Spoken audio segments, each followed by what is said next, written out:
ఉపరాష్ట్రపతి తాత్కాలిక రాష్ట్రపతి అవుతాడు. రాష్ట్రపతి మరణిస్తే తాత్కాలిక రాష్ట్రపతి అవుతాడు. మరి ఈ కారణాల వలన ఎంతకాలం తాత్కాలిక రాష్ట్రపతిగా ఉంటాడు? 6 నెలలు. ఈ 6 నెలలు కూడా రాష్ట్రపతి లానే ఉంటాడు కాబట్టి ఈ 6 నెలలు మళ్ళీ రాజ్యసభ వైపుకి రావడానికి అవకాశం లేదు. తాత్కాలిక రాష్ట్రపతిగా రాజీనామా చేసిన, తొలగించబడిన, అనారోగ్యంతో ఉన్న, విదేశీ పర్యటనలో ఉన్న, సభకి హాజరు కాకపోయినా తాత్కాలిక రాష్ట్రపతిగా ఉపరాష్ట్రపతి 6 నెలలు కొనసాగుతాడు. ఈ 6 నెలలు కొనసాగుతున్నంత వరకు రాష్ట్రపతికి ఇచ్చే జీతాన్నే ఇవ్వాలి, రాష్ట్రపతికి ఇచ్చే అటువంటి సౌకర్యాలు ఇవ్వాలి. ఎంతకాలం? తాత్కాలిక రాష్ట్రపతిగా 6 నెలలు కొనసాగినంత కాలం ఉపరాష్ట్రపతికి రాష్ట్రపతి యొక్క అన్ని రకాల అవకాశాలని కల్పించడం అనేది జరుగుతుంది. ఉపరాష్ట్రపతిని తాత్కాలిక రాష్ట్రపతి అంటున్నాం.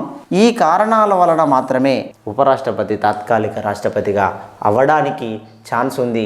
అది ఆర్టికల్ ఎంత 65 ప్రకారము మనకు ఈ అంశాన్ని తెలియజేయడం జరిగింది.